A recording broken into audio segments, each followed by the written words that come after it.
যে কটা টার্মিনাল আছে 10-12টা টার্মিনাল আছে, তার মধ্যে বেশিরভাগই ওনারা হয় দিয়ে দিছে, দেওয়ার প্রসেসে আছে।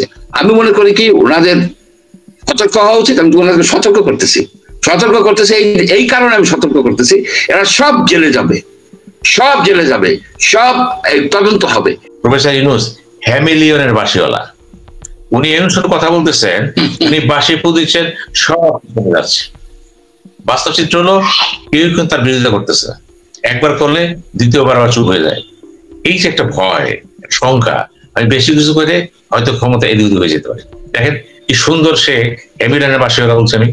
উনি এরকম বুঝিয়ে দিচ্ছেন যে I am the lord of all I survey, that is none two dispute. আমি যা বলি তাই হবে, চুপচাপ হবে, আবার বাড়াবাড়ি করলে মিটে দেব। এই ভয়টা কিন্তু বিএনপিরও আছে, জামাতেরও আছে। শেখ হাসিনার পরিবর্তে যদি আর এক লোক এসে ডিক্টেটর হয়, একই রকম। পার্থক্য হলো কি, আমরা এই সিস্টেমটা, এই যে রাজনীতিবিদদের যে প্রভুত্ব, রাজনীতিবিদরা যখন ডিক্টেটর হয়ে আসে, তারা জনগণের উপরে, জনগণের প্রভু হয়ে যায়, প্রভু হয়ে তারা ভূমি দাসের মতো ব্যবহার করে এবং তাদের সকল সম্পত্তি, সকল স্বাধীনতা, সকল কিছু কেড়ে নেয়। এই যে বন্দরগুলো চলে যাচ্ছে, দেখেন বিএনপির একটা স্টেটমেন্টে একদম চুপ। এখন মঞ্জুভাইকে বলবো, দেশটাকে যারা শাসন, না বিএনপি চুপ হইলো, জামাতও তো চুপ, জামাতকেও তো আমরা সেভাবে বলতে দেখছি না। আমরা এনসিপি কে সব বিষয়ে প্রতিবাদ করতে দেখি, এনসিপিও তো কিছু বলছে না। বিএনপি চুপ, জামাত চুপ, এনসিপি চুপ, প্রত্যেকটা দল চুপ। কেন? সবাই ব্যস্ত ক্ষমতা দেওয়ার জন্য। আপনি তো বাংলাদেশে অনেক কিছু চালাতে পারছেন না, আপনার বিচার বিভাগ চলে না ঠিক মতো, পুলিশ বিভাগ চলে না, আপনার এনবিআর চলে না, সবই চলে দিয়ে দেন বিদেশে, আউটসোর্সিং করে দেন। যেটা মির্জাফর করছিলেন, আলাদা সচিবালয়, বিচার বিভাগ দিয়ে দেন সবাই বিদেশিদের। এই যে বিদেশ প্রীতি, যেসব লোকগুলি সাদা চামড়া দেখলে বিগলিত হয়ে যায়, ডক্টর ইউনূস এবং তার গ্যাং, এরা এই কাজগুলি করতেছে। আমার কথা হচ্ছে কি, বিদেশিদেরকে দরকার আছে, কিন্তু আপনি দরকচ্চা ভাবে দিয়ে দিবেন। আপনি কেন দিনে কিভাবে করছেন? আপনি যে বলেন যে, এবং আপনি সেই চুক্তি প্রকাশ করেন না কেন? বলেন যে, বলে কি ওই বিরাট ভদ্রলোকের নাম কি, ওই যে উপরে থেকে লাভ দিয়ে পড়ছিল, আশিক চৌধুরী। উনি বলছেন যে আইন আছে, আইনি সীমাবদ্ধতার জন্য কোনো কিছু প্রকাশ করা যায় না। কোথায় পাইছে ভদ্রলোক এই কথা? আপনি ডব্লিউটিও দেখেন, ট্রান্সপারেন্সি থাকতে হবে। আপনার কি এটা কম্পিটিটিভ ছিল? এই টেন্ডার কি কম্পিটিটিভ ছিল? এই টেন্ডারটি কি ট্রান্সপারেন্ট ছিল? এটা কোনো জায়গায় প্রকাশিত হয়েছে? কোন জায়গায় প্রকাশিত হয়েছে? এটা কি আপনার যে অ্যান্টি কারাপশনে আমাদের পিপিআর এর যেসব রুলস এন্ড রেগুলেশন আছে, সেগুলিকে সবকিছু ভায়োলেট করে দিচ্ছে, সব দুদকের মধ্যে পড়বে, সব দুদকের মধ্যে পড়বে, দুদকের কেসে পড়বে। এই যে কাজ করছে না, যে কাজ করছে আপনি দেন বিদেশে, আমার কোনো আপত্তি নাই, কিন্তু কম্পিটিটিভ হইতে হবে। তো আপনি কত পার্সেন্ট মাসুল পাবেন? আপনি কত পার্সেন্ট মাসুল পাবেন? আপনার এটা বলা যাচ্ছে, আমি কনফার্ম না, 40% ট্যারিফ অলরেডি বাড়াই, 40% ট্যারিফ বাড়াই দিছে। এখন সারা পৃথিবীতে, সারা এই এশিয়া মহাদেশের মধ্যে সব সেকেন্ড হাইয়েস্ট রেট হচ্ছে কন্টেনার প্রতি হ্যান্ডলিং চার্জ হচ্ছে বাংলাদেশের $143। $143 আপনি করে ফেলছেন কেন? প্রচুর লাভ করবেন। এজেন্ট কারা?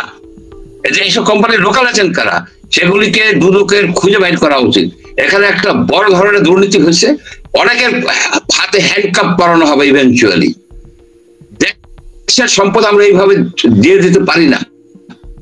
আপনার বিদেশিদেরকে দরকার আছে আনার, আমি তো বিরুদ্ধে না, কিন্তু আপনার একটা প্রসেস আছে না, আপনার ট্রান্সপারেন্সি আছে না।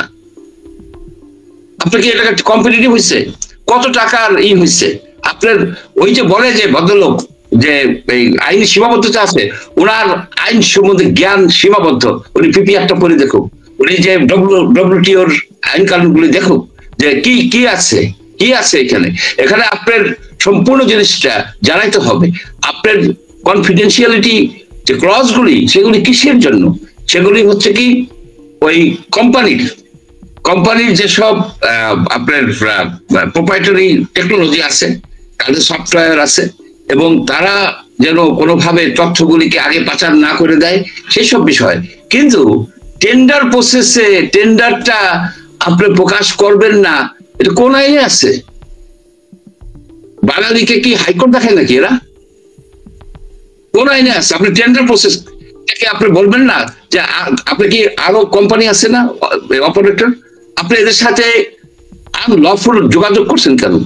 ডক্টর ইউনুস কি ওই আপনার এই টেন্ডার প্রসেসের আগে ডক্টর ইউনুস লন্ডনে আপনার ডিপি ওয়ার্ল্ডের ভাইস প্রেসিডেন্টের সাথে দেখা করছে? This is totally unlawful. তারা যখন একটা পার্টি তারা যখন একটা করতেছে, কম্পিট করতেছে, তার সাথে তো আপনি দেখা করতে পারেন না। আপনি কি আলোচনা করছেন? এগুলি তো জানা দরকার, পাবলিকের জানতে হবে না? আপনি জানাচ্ছেন না। আপনার ইলেকশন মাত্র 3 মাস 4 মাস পরে আপনার ইলেকশন হবে, আপনার আয়ু আছে 3 মাস সরকারে, আপনি 22 বছরের চুক্তি করেন, 48 বছরের চুক্তি করেন। এই ক্ষমতা আপনাকে কে দিছে? বাংলাদেশের জনগণ বলছে যখন শেখ হাসিনাকে উৎখাত করা হয়েছে তখন কি বলছে যে পোর্ট নিয়ে আমরা খুব চিন্তিত, পোর্ট বিদেশিদের কাছে দিতে হবে? পোর্টের কোনো কথা আসছে? যে কটা টার্মিনাল আছে, 10-12টা টার্মিনাল আছে, তার মধ্যে বেশিরভাগই ওনারা হয় দিয়ে দিছে, দেওয়ার প্রসেসে আছে। আমি মনে করি কি ওনাদের সতর্ক হওয়া উচিত। আমি ওনাদেরকে সতর্ক করতেছি এই কারণে আমি সতর্ক করতেছি, এরা সব জেলে যাবে, সব তদন্ত হবে যে কার এজেন্সিশিপ, তারা কে এজেন্ট হয়েছে, কার আত্মীয় কি হয়েছে, আমরা কিছু জানি, অলরেডি নো। আপনাকে দমন করে আমাদের রাখতে পারবেন না, আপনার এক চোর সালমান, এরা সব ঠিকঠাক করছিল এগুলি। এই যে আপনার যে এই ডিপি ওয়ার্ল্ডের সাথে যোগাযোগ কে করছিল? আগের সরকার করছিল। তো আগের সরকারের কাজ কি ভালো ছিল নাকি? আগের সরকার তো দেশের টাকা পয়সা সব বিদেশে দিয়ে দিচ্ছে এবং পোর্টফোলিও দিয়ে দিতে গেছিল।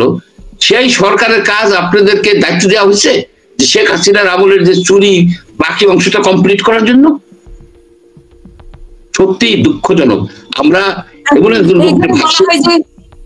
বলা হয় যে সরকারে আসে সেই সরকারে এখান থেকে লুটপাট করে খায়, তো এখন আর সেই সুযোগ শুনেন, লুটপাট করে খায় সব সরকারের লোক জেলে গেছে। এখন ওই যে জেলে আছে না, ওই যে বালুচর দীপমণি জেলে আছে না, সালমান জেলে আছে না, সবই তো জেলে আছে, এরাও জেলে যাবে, এদেরকেও জেলে ঢুকানো হবে। বাঙালি জাতি ওই বললাম না, জলে পড়ে মনে ছাড় খার তবু মাথা নোয়াবার নাই। দুর্নীতিবাজদেরকে উৎখাত করতে হবে, সম্পূর্ণভাবে উৎখাত করতে হবে, তাদেরকে কাশিমপুর কেরানীগঞ্জে পাঠাইতে হবে। তা না হলে এই দেশ হবে না। দুর্নীতির এগেইনস্টে একটা অল আউট করতে হবে। এখানে দুর্নীতি হচ্ছে, আমি চ্যালেঞ্জ করে বলতে পারি 13 দিনের মধ্যে আপনার একটা পোর্ট 48 বছরের জন্য দিয়ে দিতেছেন, যেখানে নির্মাণ করবে। কোথায় এই প্রচেষ্টা আছে? কোথায় মিনিস্ট্রি থেকে যে অর্থ মন্ত্রণালয় গেছে, রিভিউ করছে, মিনিস্ট্রিতে মিটিং হচ্ছে 13 দিনের মধ্যে কেমনে আপনার লাল দিয়া এটা দিয়ে দেওয়া হয়? এগুলি সবাই আমরা বুঝতে পারি। বাংলাদেশে আমরা থাকি, বাংলাদেশের নাগরিক, আমরা বাংলাদেশের কর্মকাণ্ড সম্বন্ধে অবহিত আছি। এটা ব্যাপক একটা অনিয়ম হচ্ছে, শুধু অনিয়ম না, দুর্নীতি হচ্ছে। এটাকে আমি বলবো যে এখনো আপনাদের শুভবুদ্ধির উদয় হোক, আপনারা এইসব কর্মকাণ্ড থেকে বিরত হন। আপনাদের কাজ হচ্ছে ইলেকশন করে চলে যাওয়া, নাথিং এলস, এবং সম্পদের হিসাব দিয়ে যাওয়া। আপনার সম্পদের হিসাব দেন নাই অ্যাডভাইজার, তারপরে বিদেশি শকুন পরিযায়ী পাখির মতো আসছে, আচ্ছা লুটপাট করে যাবে, তারপরে ধরতে পারবে না। তাদেরকে আমরা ইন্টারপোল দিয়ে ধরাই আনবো। অসংখ্য ধন্যবাদ। আমি ডক্টর সিনাম সাইদ আপনার কাছেও শুনতে চাই যে আপনি কি মনে করেন? কোথায় ছিলেন? 16 বছর বাংলাদেশে ছিলাম, এই বাংলাদেশে থেকে আমরা ফাইট দিছি, সিনাসা ফাইট দিছি আমরা, আমাদের যে কায়দায় আমরা ফাইট দিতে পারি সেইভাবে দিছি। আপনারা এই যে গুম হয়ে গেছে, এই যে আপনার যে ওই ডিজিটাল সিকিউরিটি অ্যাক্টে যতগুলি লোকের মামলা হচ্ছে, সে কম্পাইল করছে কে? আমি ছিলাম coordinator, chairman of the CGS. আমরা কি একটা দুইটা কাজ করছি? এখন আয়শা হাজির হয়ে বলতেছে এইসব বেকুবরা যে আপনি কোথায় ছিলেন? সিনাম সাইদ, আপনার কাছে শুনবো আপনার মন্তব্য। আমার সাইডটা ডার্ক হয়ে গেছে। হ্যাঁ, আমি মতিউরের কথা শুনলাম। হ্যাঁ, আমি ভূমিকম্প সম্পর্কে কিছুই বলবো না, কারণ এটা ইতিমধ্যে বলা হয়ে গেছে এবং এটা সম্পূর্ণ বিশেষজ্ঞদের কাজ। প্রাকৃতিক বিপর্যয়, এই বিপর্যয় মানে রোধ করার জন্য বা প্রতিরোধ কি করবে সে সরকারের ব্যাপার। ওটা নিয়ে আলোচনা হতে পারে, সমালোচনা হতে পারে। মূলত এই বিষয়টার উপরে আমাদের কোনো বিশেষ হাত নাই। দ্বিতীয় কথা, আপনি বন্দর নিয়ে কথা বলেছেন। খুব জ্বালামি বক্তব্য রেখেছে মঞ্জু ভাই যে নদী কমিশনের চেয়ারম্যান ছিলেন, তার অনেকগুলো বাস্তব অভিজ্ঞতা আছে এবং তিনি যথেষ্ট অধ্যয়ন করেন, গবেষণা তিনি মন তার। এই সমস্ত কারণে তিনি পুঙ্খানুপুঙ্খ বিশ্লেষণ করতে পারছেন। আমি যেটা বুঝি যে কোন সরকার যখন ক্ষমতায় আসে, সেটা কেয়ারটেকার হোক নন কেয়ারটেকার হোক, একটা বিশেষ পরিস্থিতি হোক, তাদের ভিতরে একটা বিশ্বাস জন্ম নেয় আমি সবই করতে পারি। তবে যেহেতু এটা কেয়ারটেকার গভর্নমেন্ট না, ইন্টারিম গভর্নমেন্ট হলো, চরিত্র কিন্তু বিশ্লেষণ করা হয়নি। আর্টিকেল 106 এ বলা হয়েছে আপনারা থাকবেন, কতদিন থাকবেন বলা হয়নি। কিন্তু এখন প্রফেসর ইউনূস ধরে নিয়েছেন আমি ততদিনই থাকবো যতদিন সমস্যার সমাধান না হয়। যদি ক্যারেক্টার গভর্নমেন্ট হতো, সমাধান হোক বা না হোক আপনাকে 90 দিনের মধ্যে বিদায় হয়ে দেবো, সেটা নাই। কিন্তু উনি এখন কি ধরনের কাজ করবেন? উনি কি রুটিন ওয়ার্ক করবেন? না, উনি নীতিগত কাজ করতে পারবেন, রুটিন ওয়ার্ক কাজ করতে পারবেন এবং দেশের স্বার্থে যারা ভালো মনে সেটাই করতে পারবেন। এখানে তার কোনো বাধা নাই কিন্তু। এবং এটা নিয়ে কোর্টও কিন্তু চ্যালেঞ্জ করতে পারবে না, কারণ বিশেষ পরিস্থিতিতে করা হয়েছে যেখানে সংবিধান সচল আছে, সচল থাকার পরও কিন্তু 106 এটাকে বৈধ করে দিয়েছে, যেটা পুরোপুরি বৈসাদৃশ্য, মিলে না। কিন্তু কাজে আমি একে ইন্টেরিয়াম বলবো না, আমি বলবো এটা বিশেষ পরিস্থিতিতে একটা সরকার। ইন্টেরিয়াম যখন ব্যবহার করতে যাব তখনই কিন্তু একটা কনস্টিটিউশনাল পার্ট চলে আসবে, এটা করা যাবে না। কিন্তু এখন দেখেন সে কি না করতে পারে। সে মায়ানমারের সাথে কথা বলেছিল, ওখানে মানবিক করিডোর কথা আলাপ করেছিল, যেটা সে পারে না, কিন্তু চেষ্টা করেছিল। আমাদের সামরিক বাহিনী সেখানে প্রচন্ড ভাবে বিরোধিতা করেছিল। এখন নিশ্চুপ, আমি জানি না কতদিন থাকবে, আবার সরব হয়ে যেতে পারে। এখন দেখলাম জাতিসংঘে যেহেতু একটা রেজলিউশন পাস হয়েছে, রোহিঙ্গারা ফিরে যাবে, হয়েছে। এখন ফিরে যাবে কিভাবে, কোন প্রক্রিয়ায় আমরা জানি না। তারপরে মানবিক করিডোর প্রয়োজন হবে, তাও তো জানি না। এটা সামনে দেখা যাবে। কিন্তু এগুলি নিয়ে রাজনৈতিক দলগুলো কিন্তু গবেষণা ধর্মী কোনো কথা বলে না, তারা আবেগের কথা বলে, বিদ্রোহাত্মক মনোভাব দেখে। যেমন পোর্ট নিয়ে কথা বলেন, এই পোর্ট নিয়ে যখন ডক্টর ইউনূসের সাথে তারেক জিয়ার কথা হলো লন্ডনে, দীর্ঘ আলোচনা হয়েছে, সেখানে অনেক কিছু শুরু হয়েছে মিউচুয়াল ডিসকাশনে। আমরা এরপর দেখলাম যে ওই পোর্ট নিয়ে এখন বেশি কথা বিএনপি বলতেছে না। কিন্তু তার রহস্যটা কি? এখানে ব্যাপারটা রাজনীতি, কিন্তু রাজনীতি অর্থনীতি যখন জড়ায় যায়, কোন দল কোথায় আসছে বড় কথা হলো স্বার্থ। এই স্বার্থ হচ্ছে ব্যক্তি স্বার্থ, গোষ্ঠী স্বার্থ। এটা এরকম স্বার্থ পৃথিবীর সব দেশে। জনগণের নাম মাত্র জনগণ শব্দটা এরকম সুন্দর, এটাকে মানুষ ব্যবহার করে। জনগণের নামে আমি এই কাজটা করিলাম, মনে মনে বলতেছে জনগণের নামে আমি আত্মসাৎ করিলাম। জনগণ বলার কিছু নাই তো। এখন পোর্ট নিয়ে যেটা হলো, এই যে বিভিন্ন বন্দর দিয়ে দেওয়া হচ্ছে, মঞ্জু ভাই বললেন মেজরিটি দেওয়া হবে, দেওয়া হয়েছে, প্রক্রিয়ার ভিতরে আছে। এবং ডক্টর ইউনূস এই গত যে ইলেকশন ঘোষণা দিল, যখন সে যে নির্বাচনের ব্যাপারে গণভোট নির্বাচন হবে, সেদিনও কিন্তু ভাষণে তিনি এই বন্দরের কথা বলেছেন।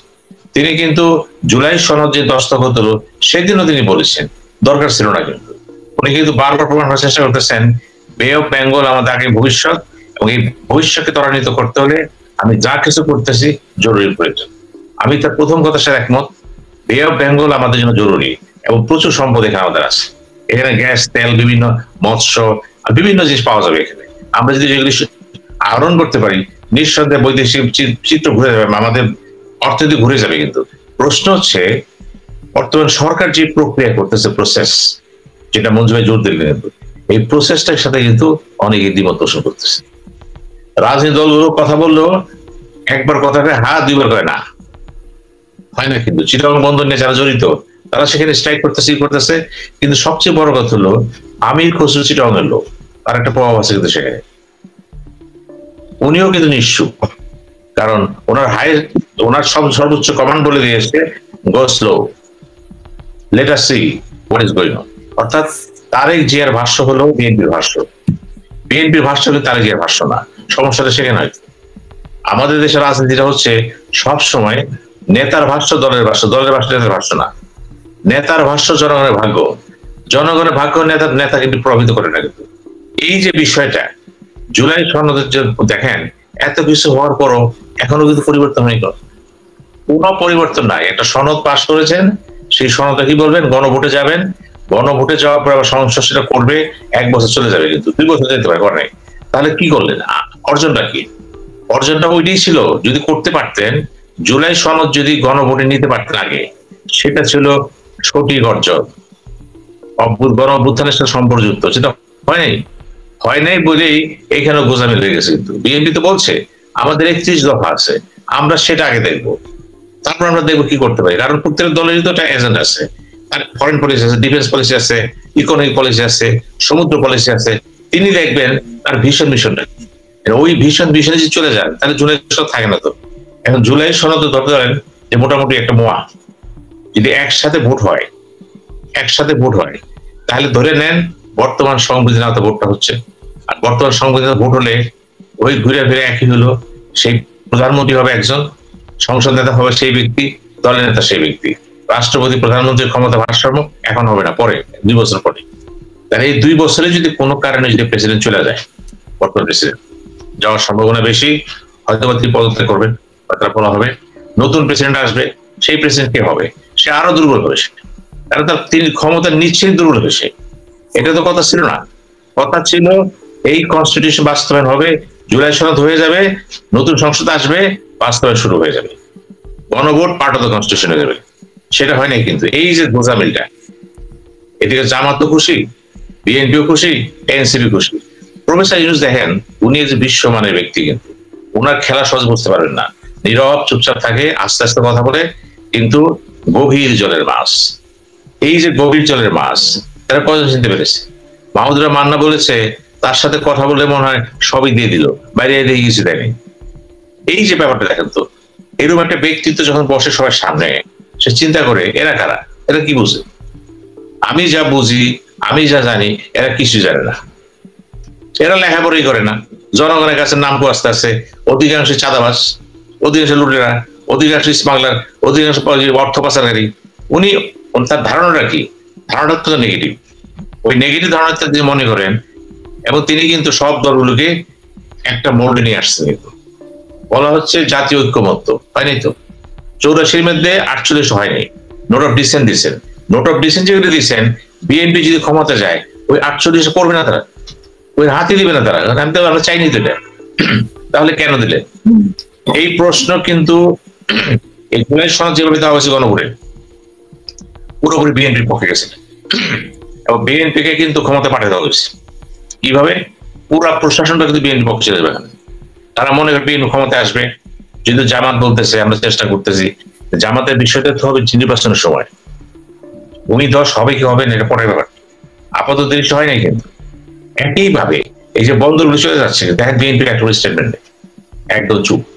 এখন মঞ্জুভাইকে বলবো, দেশটাকে যারা শাসন, না বিএনপি চুপ হইলো, জামাতও তো চুপ, জামাতকেও তো আমরা সেভাবে বলতে দেখছি না। আমরা এনসিপি কে সব বিষয়ে প্রতিবাদ করতে দেখি, এনসিপিও তো কিছু বলছে না।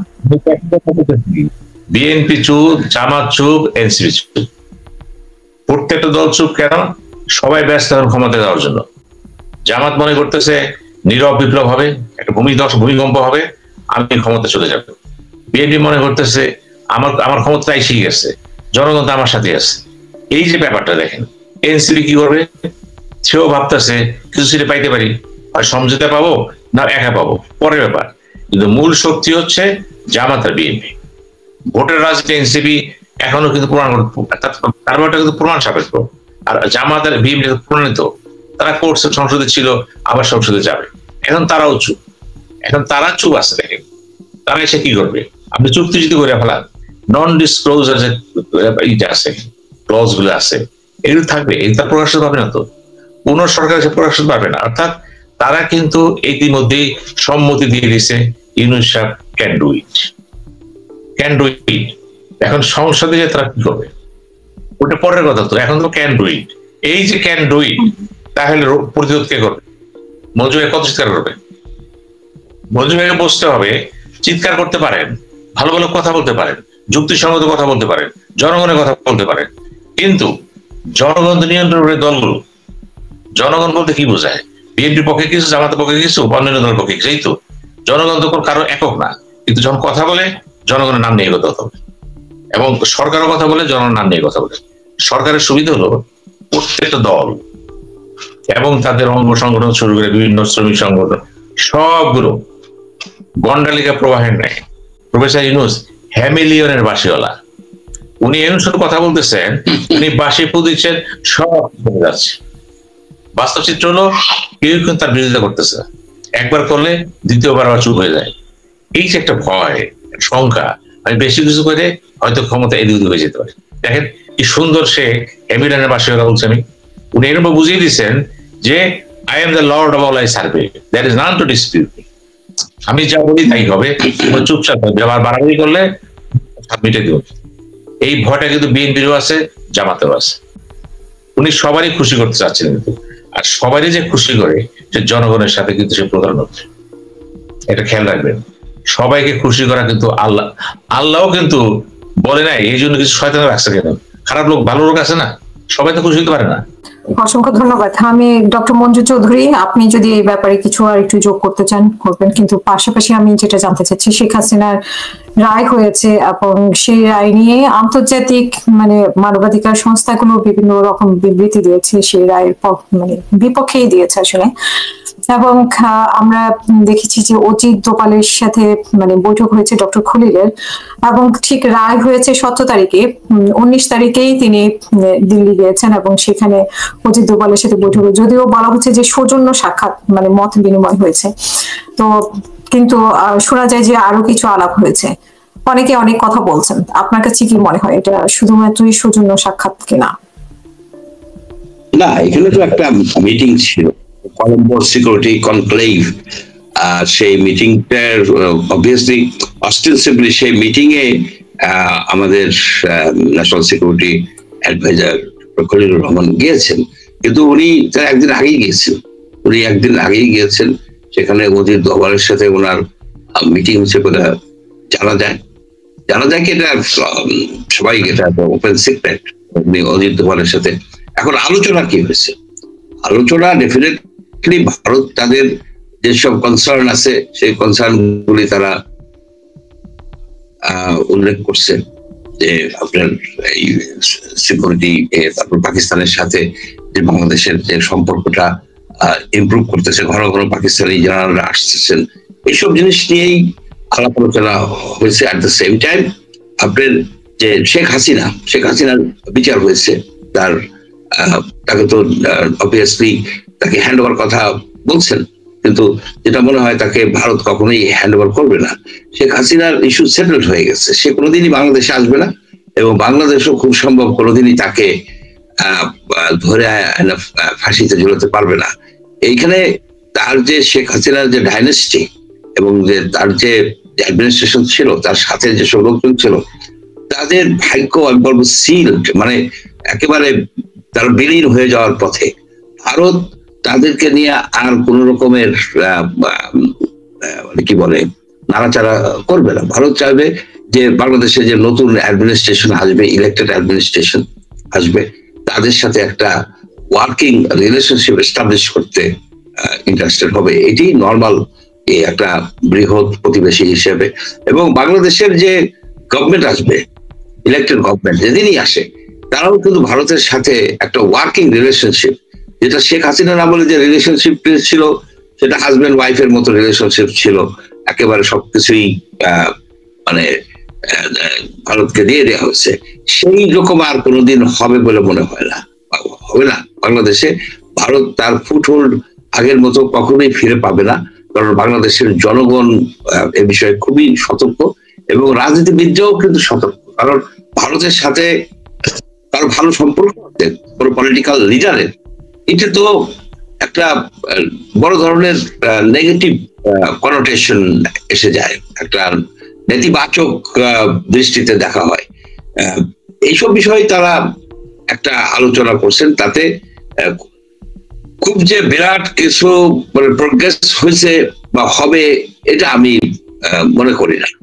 আই ডোন্ট থিংক সো যে এই অজিত দোভাল আর এই আমাদের ন্যাশনাল সিকিউরিটি অ্যাডভাইজার খলিলুর রহমানের সাথে আলোচনায় যে একেবারে ভারত বাংলাদেশ সম্পর্ক একটা পর্যায়ে চলে আসবে তা না। It is likely ice breaking, কারণ 5ই অগস্টের পরে এই লেভেলে এই প্রথম ইউনূস সাহেবের সাথে মোদির একটা সামান্য একটা দেখা হয়েছিল, এর বাইরে এটাই প্রথম meeting. It is, you can call it an ice breaking session. এর বাইরে আর কিছু মন্তব্য করা যাচ্ছে না, কারণ there are not much information available.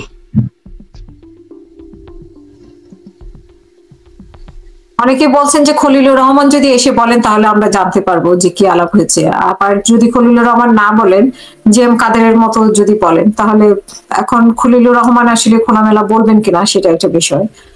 আর হচ্ছে যে এই যে শেখ হাসিনার যে রায়টা হলো, এই রায়ের বিপক্ষে অবশ্য বাংলাদেশে তেমন কেউই বলছে না, কিন্তু আন্তর্জাতিক মানে মানবাধিকার সংস্থাগুলো যেগুলো বলছেন, তো সেগুলোর পক্ষে কোনো যুক্তি আছে কিনা আসলে? শুনেন, বর্তমান যুগে মানে মৃত্যুদণ্ডটাকে খুব ভালো দৃষ্টিতে দেখা হয় না। ওয়েস্টার্ন কান্ট্রিজে আপনি ইউরোপে মৃত্যুদণ্ড নাই বললেই, আমেরিকার কিছু কিছু স্টেটে মৃত্যুদণ্ড আছে, অনেক স্টেটে মৃত্যুদণ্ড রোহিত করা হয়েছে। সুতরাং যখনই কাউকে মৃত্যুদণ্ড দেওয়া হয়, তারা অটোমেটিক্যালি সেটা বিরোধিতা করে। জাতিসংঘ করছে, ভলকার তুর্ক কিন্তু বলছে যে মৃত্যুদণ্ডটা দেওয়া ঠিক না, এবং স্পেশালি একজন সে মহিলা। ভারতেও তো মৃত্যুদণ্ড দেয় না, ভারত মৃত্যুদণ্ড দেয় কিন্তু এটা কার্যকরী করে না, শুধুমাত্র টেরোরিস্টের ক্ষেত্রে আপনার কার্যকরী করছে। কিন্তু এইসব মানবাধিকার সংস্থাগুলি যখন শেখ হাসিনার সরকার এই মানুষজনকে গুম করে ফেলতো, একেবারে গুম করে ফেলতো, নিখোঁজ করে ফেলতো, তারপরে আপনার বাক স্বাধীনতা ছিল না, ক্রস ফায়ারের নামে আপনার বহু লোককে মানে খুন করা হয়েছে, এক্সট্রা জুডিশিয়াল কিলিং হয়েছে, ইভেন কি জুডিশিয়াল কিলিংও হয়েছে, তখন তারা এইভাবে ঝাঁপাই পড়েন নাই কেন? প্রশ্ন হলো, তখন যদি ঝাঁপাই পড়তেন আজকে শেখ হাসিনার ফাঁসি ঘটানো হইতো না, আপনার বাংলাদেশেও এরকম একটা সিচুয়েশনে পড়তো না। তারা বলছেন কিন্তু লিউকওয়ার্ম, মানে ওই একটু একটু করে বলছেন, কোন ভাবে জোরালো ভাবে কিন্তু তারা প্রতিবাদ করেন নাই। প্রতিবাদ করছে এদেশের এই লোকজন, আমরা প্রতিবাদ করছি, এদেশের লোকজনই প্রতিবাদ করছে, এদেশের লোকজন আপনার এই গুমের এগেনস্টে কথা বলছে, মানব বন্ধন করছে, আপনার বাক স্বাধীনতা, আপনার ডিজিটাল সিকিউরিটি অ্যাক্টের এগেনস্টে মামলা করছে, কথা বলছে, আমরাই করছি। এই বিদেশি যে মানবাধিকার সংস্থা এগুলির কথায় বেশি গুরুত্ব দেওয়া উচিত না, যেটা ন্যায় বিচার সেটাই করা উচিত। মনে হবে যেটা ন্যায় বিচার সেটাই করা দরকার। কারণ যারা হাজার হাজার মানুষ মারছে, এই যে জুলাই আন্দোলনের সময় যে 1400 লোক মারা গেছে কিংবা 2000 লোক মারা গেছে, এইটার উপর এত জোর দেন কেন? আপনি 14 বছর ধরে 16 বছর ধরে কত লোক মারা গেছে? আপনি যদি দেখেন যে ইলেকশনের আগে, 14 সালের ইলেকশনের আগে, 18 সালের ইলেকশনের আগে, 24 সালের ইলেকশনের আগে মাদক উদ্ধারের নামে কত লোক মারা হয়েছে, এই ফায়ার হয়েছে। আমার কাছে ডাটা আছে, আপনি যদি দেখেন অবাক হয়ে যাবেন যে ইলেকশনের আগে দিয়া মাদক উদ্ধারের নামে এত বেশি হত্যাকাণ্ড হয়েছে যে মানুষের ভিতরে একটা ভয়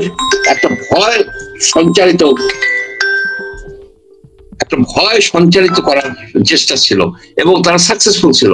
সে ভয়কে জয় করে এই বাঙালি জাতি একজন ডিক্টেটরকে উৎখাত করছে।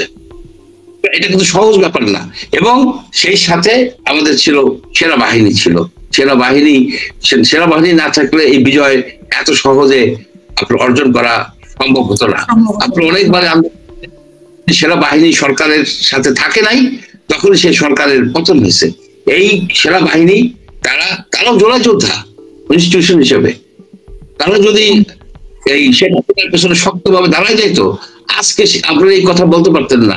আজকে আমরা হয়তো নিখোঁজ হয়ে যেতাম বা খুন হয়ে যেতাম। কিন্তু সেনাবাহিনীকে জন্য ধন্যবাদ দেই। তাদেরকে যারা কটূক্তি করে, নানাবিধ গালাগালি করে, এটা করে, ইট টিট খুলে ফেলবে, তাদের প্রতি আমি ঘৃণা জানাই। সেনাবাহিনী একমাত্র ইনস্টিটিউশন এখন ইনট্যাক্ট আছে, তাকে আপনার হেয় করা ঠিক হচ্ছে না। এটা আমার একটা অবজারভেশন আমি বললাম। মানবাধিকার তারা গাজায় যায় না কেন? এই মানবাধিকার কমিশন গাজায় যায় তারা করে না কেন? যেখানে প্রতিনিয়ত শিশুদের মারা হয়, সেখানে খাবারের লাইনে আইনা বাধ্য করে আইনা পাখির মতো গুলি করে মারা হয় না, গুলি করে মারা হয়। সেখানে করে না কেন তারা? এমনকি ইউরোপ থেকে লোক নেয়, স্নাইপারদেরকে নিয়ে তারা গুলি করায় এই গাজার আপনার ওয়েস্ট ব্যাংকের লোকজনকে। সেখানে তো তারা নিশ্চুপ। কবি তখন নীরব হয়ে যায় কেন? 14 দলের কারো কারোর সাথে নির্বাচন কমিশন বসেছে, তো সেখানে জাতীয় পার্টিকে ডাকা হয়নি। তা আপনার কি মনে হয় যে 14 দলের কিছু কিছু দল বা 14 দলই আসলে নির্বাচন করার সুযোগ পেতে পারে কিনা, এরকম কোন সিদ্ধান্ত? হলো কি যে জুলাই সনদ নিয়ে অনেক হয়েছে, হলো যেটা বহুত কিছু হলো। জুলাই সনদের কথাটা আনতেছে এই কারণে যে আপনার পরে ক্লিয়ার হবে এই বিষয়টা। জুলাই সনদে কত পার্সেন্ট আছে, দল আছে যারা ভোটারকে রিপ্রেজেন্ট করে? 25-30% মতো লোক আছে, মানে ভোটারকে রিপ্রেজেন্ট করে। সেই 25টা দলই আছে, এই বিএনপি, জামাত এবং কিছু ছোট ছোট দল। বাকি যে লোকজন, যেমন আওয়ামী লীগ, জাতীয় পার্টি, কমিউনিস্ট পার্টি, বিভিন্ন দল আছে, তাদেরকে আনা হয় নাই। এবং কিছু লোক আছে যারা কোনো দলই সাপোর্ট করে না। এখন কিন্তু বহু লোক আছে তারা দলবিহীন, দলের প্রতি তারা প্রত্যেক দলকেই তারা খুব ঘৃণা করে। রাজনীতিবিদরা চোর, এইসব কথা কিন্তু তারা ওপেনলি বলে অনেক লোকই। এখন 25 বা 30% লোকের সম্মতি নিয়ে আপনি একটা জুলাই সনদ করলেন। আওয়ামী লীগের একজন যখন আসবে, আওয়ামী লীগ বা জাতীয় পার্টি, এই জাতীয় পার্টি, তারা বলবে কি জুলাই সনদ আমরা মানি না, আমাদেরকে তোমরা ওখানে ডাকাও নাই, আমাদের মতামত নাও নাই, আমাদের সিগনেচারও নাও নাই। তাহলে জাতীয় কি ঐক্য হইল? আপনার এই যে এই ইলেকশন কমিশন জাতীয় পার্টিকে ডাকে না, জাতীয় পার্টি বলবে যে তোমার সব আইন আমি মানি না ইলেকশনের সময়। এখানে আমাদের যে দূরদৃষ্টি সম্পন্ন লোকজন নাই। এখানে হচ্ছে আপনি যখন ঐক্য করবেন, সবাইকে নিয়ে ঐক্য করবেন, শত্রু মিত্র সবাইকে নিয়ে ঐক্য করবেন। আপনার আওয়ামী লীগকে ডাকা উচিত ছিল। তারা এই সময় সনদ তৈরির সময় তাদের মতামতটা কি ছিল? তারা কি অনুশোচনা করে? আপনি তাদেরকে বাদ রাখছেন। তাদেরকে বাদ রাখার ফলে যে জিনিসটা হয়েছে, তারা কোনো একটা দিন আসবে বললো কি আমি তো ওইটার মধ্যে ছিলাম না, তাদেরকে আনা উচিত ছিল, আইনে তাদেরকে সাইন করানো উচিত ছিল যে তোমরা সাইন করো, তোমরা সাইন করো। এবং যে কাজটা তোমরা করছো এটা তো জাতি কোনোদিন ভুলবে না। হেলিকপ্টার থেকে গুলি করছো, তোমরা হেলিকপ্টার দিয়ে গুলি করছো, তোমরা স্নাইপার দিয়ে লোক মারছো, তোমরা এক্সট্রা জুডিশিয়াল কিলিং করছো, ক্রস ফায়ার করছো, গুম করছো, বাক স্বাধীনতা হরণ করছো। এবং এই জিনিসগুলি তোমরা অনুশোচনাও করতেছো না, জিনিসগুলিকে তুলে ধরতে হবে। এবং যারা যেন আগামী জেনারেশন, যেমন ওই যে জার্মানিতে একটা কথা আছে, নেভার এগেইন, আমরা যেন হিটলারের মতো কিছু কাজ না করি। এখানে শেখ হাসিনা ডিক্টেটর ছিল, আর এক ডিক্টেটর হইতে দেরি কোথায়? শেখ হাসিনার পরিবর্তে যদি আর এক লোক এসে ডিক্টেটর হয়, একই রকম। পার্থক্য হলো কি? আমরা এই সিস্টেমটা, এই যে রাজনীতিবিদদের যে প্রভুত্ব, রাজনীতিবিদরা যখন ইলেক্টেড হয়ে আসে, তারা জনগণের উপরে, জনগণের প্রভু হয়ে যায়। প্রভু হয়ে তারা ভূমি দাসের মতো ব্যবহার করে এবং তাদের সকল সম্পত্তি, সকল স্বাধীনতা, সকল কিছু কেড়ে নেয়। যেটা আমরা গত এসে দেখছি, সেটা যেন আবার না হয়। একটা লোক, একটা ছোট একটা ব্যবসায়ী, সে যেন নিরাপদে ব্যবসা করতে পারে, তার জন্য চাঁদা না দিতে হয়। কিন্তু চারিদিকে আমরা চাঁদাবাজ, এইসব চাঁদাবাজদের নেতা যারা, তারা আবার ট্রেনিং দেয় যে তোমরা কিভাবে সুন্দরভাবে চাঁদা উঠাইতে পারো, চাঁদা কিভাবে ভাগ হবে, সেগুলি আপনার ওয়ার্কশপের মতো করে। সেই জাতির ভবিষ্যৎ কি? সেই জাতির ভবিষ্যৎ কিন্তু ঝরঝরে। যে ওয়ার্কশপ করে যে চাঁদা উঠে কে কত পার্সেন্ট নিবা, তারাই তো এমপি হবে, তারাই তো মিনিস্টার হবে, তারাই তো আমাদেরকে বক্তব্য রাখবে যে আপনারা সবাই ভালো থাকেন।